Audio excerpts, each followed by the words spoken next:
Hello students, मेरा नाम है चेतन कटोलिया। आप सभी को यूट्यूब के चैतन्य मैथ्स क्लासेस कोचिंग में स्वागत है। तो आज जो डिस्कस करने वाले हैं घातांक के बारे में डिस्कस करने वाले हैं। ओके, तो सबसे पहली बात बता देता हूँ, घातांक पढ़ रहे हैं तो घातांक के अभी तक हम लोगों ने प्रश्नावली 3.1 के बात कर रहे हैं। घातांक के प्रश्न 3.1 की बात कर रहे हैं। पहली बात बता देता हूँ, और जो क्वेश्चन बता रहा हूँ सबसे महत्वपूर्ण क्वेश्चन है। तो क्वेश्चन को डिस्कशंस करने से पहले आपको मैं फार्मूला बताता हूँ।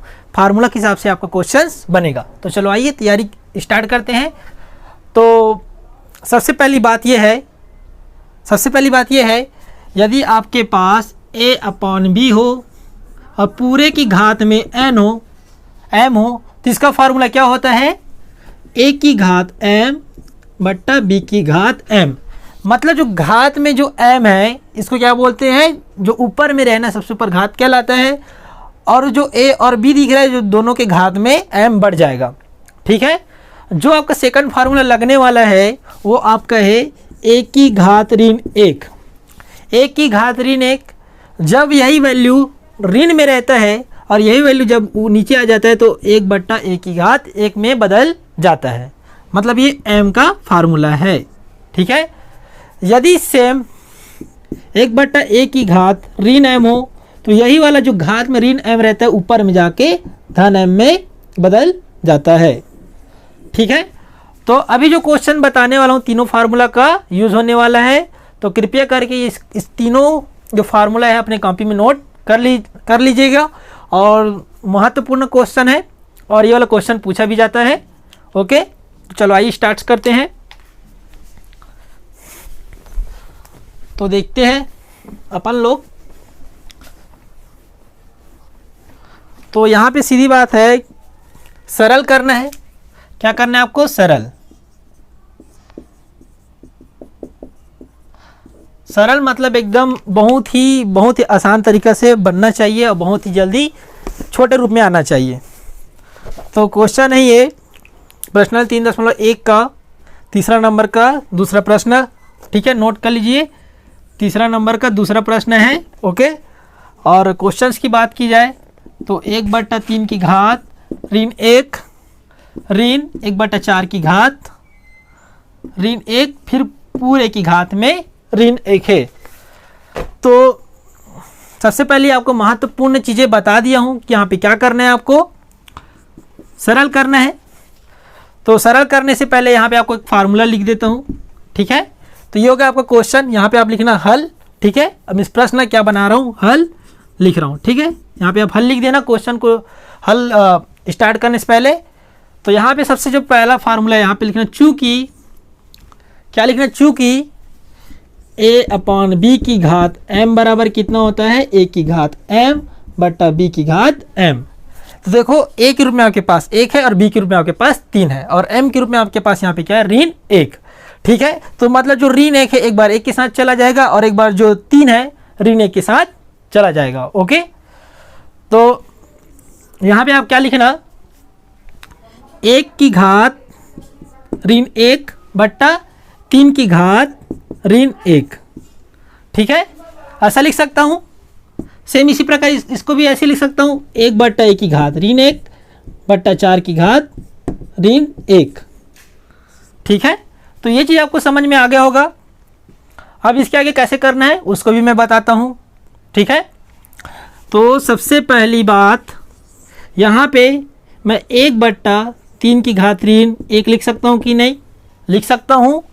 और यहाँ पे देखो ऋण 1 की घात ऋण 1 ऋण का ऋण लिख दीजिए। और इसी प्रकार यहाँ पे भी 1/4 की घात ऋण 1 लिखिए और गुना करिए और फिर 1/1 को घात में लिखिए, 1/घात में ऋण 1। ठीक है, और यहाँ पे जो आपको फार्मूला यूज होने वाला है, कौन सा फार्मूला यूज होने वाला है वो भी बता देता हूँ।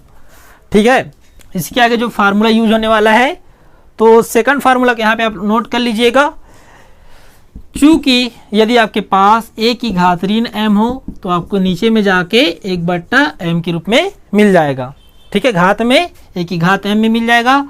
सेम उसी प्रकार जो सेकंड फार्मूला इसमें यूज होगा वो आपका ये होगा, यदि आपके पास 1/, क्या हो, 1/, ऋण m, मतलब नीचे में 1/, घात में ऋण m हो, तो यही जब ये ऊपर चला जाता है, मतलब इधर जब जाएगा तो धन में बदल जाएगा। ठीक है, तो यहाँ पे आपका जो सेकंड 2 फार्मूला का यूज होगा। तो पहला चीज़ ये है कि देखिए यहाँ पे देखिए 1/3 की घात ऋण 1, मैं बताया था जब 3 है वो जब ऊपर में जाएगा तो धन में बदल जाएगा। तो यहाँ पे आप क्या लिखना है, 1/3 की घात ऋण 1 ऊपर में जाता है तो किस में मिल जाता है, बताया था आपको, धन में हो जाता है।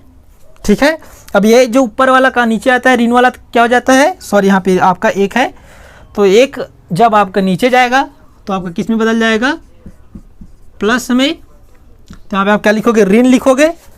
सेम उसी प्रकार 1/4 की घात ऋण है, ऊपर जाएगा तो किस में बदल जाएगा, ये फिर प्लस में। ओके, सेम उसी प्रकार जब ये ऊपर में जाएगा, नीचे में आएगा ऋण 1 की घात ऋण 1, तो ये भी किस में बदल जाएगा, ये किस में बदल जाएगा, ये धन में। ठीक, तो ये चीज़ आपको समझ में आ गया होगा अच्छे तरीके से। अब इसके आगे आपको क्या करना है वो चीज़ देखते हैं। ठीक, तो चलो आइए, किसके बराबर थे ये, इसके बराबर। तो यहाँ पे आप लिखते हैं 1/3 की घात ऋण 1 माइनस 1/4 की घात ऋण 1 फिर पूरे की घात ऋण 1। ठीक है, अब यहाँ पे आपके पूरे की घात ऋण 1 है, इसके पास भी पूरे की घात ऋण 1 है, तो इसका अपन को क्या मिला, इतना दूर तक मिला। 3 की घात 1 मतलब 3 ही होता है, 1 की घात 1 मतलब 1 ही होता है, और यहाँ पे देखिए ऋण 4 की घात 1 मतलब 4 को 1 ही बार लिखेंगे, 1 की घात 1 मतलब 1।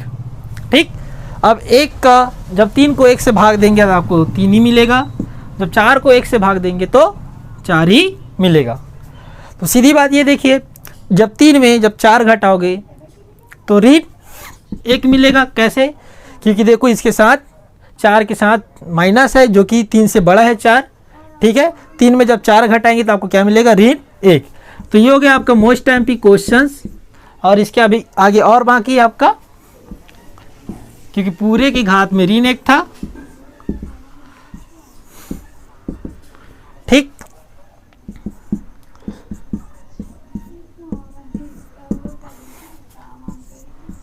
तो 3 में जब 4 घटाए तो ऋण 1 मिला, फिर उसके घात में कितना है, ऋण 1। फिर यहाँ पे आपका जो लास्ट फार्मूला लग जाएगा, यदि आपके पास फिर घात ऊपर में है, ऋण में है, तो फिर वो नीचे में आ जाएगा और किस में बदल जाएगा, 1/ऋण 1 की घात धन 1 में, और धन 1 को लिखने की जरूरत नहीं है। जब ऋण 1 का 1 से भाग देंगे तो क्या मिलेगा, यहाँ पे आपका आंसर ऋण 1 ही मिलेगा। तो ये रहा आपका मोस्ट टाइम क्वेश्चंस। ठीक है, घातांक का दूसरा नंबर का प्रश्न, और ये वाला क्वेश्चन आएगा ही आएगा। ओके, तो इस टाइप से आप खुद से होकर एक क्वेश्चन खुद से ट्राई कीजिएगा, और उस क्वेश्चन को मैं लिख रहा हूँ। ठीक है, तो वो रहा ये क्वेश्चंस, 1/4 फिर घात में ऋण 1 फिर ऋण 1/5 फिर घात में ऋण 1 फिर पूरे की घात ऋण 1। ठीक है, और ये इसको बताना कमेंट में कि बना कि नहीं, और इसका आंसर कितना है उसको भी बताना। ओके, तो अब हम लोग मिलेंगे घातांक के अगले वीडियो में, और घातांक के अगले वीडियो में चौथा प्रश्न देखेंगे, और वहाँ से बहुत ही मोस्ट टाइम की क्वेश्चन है। ठीक है, तो अभी सस्पेंस में रहिए, तो हम मिलेंगे इसके अगले वीडियो में।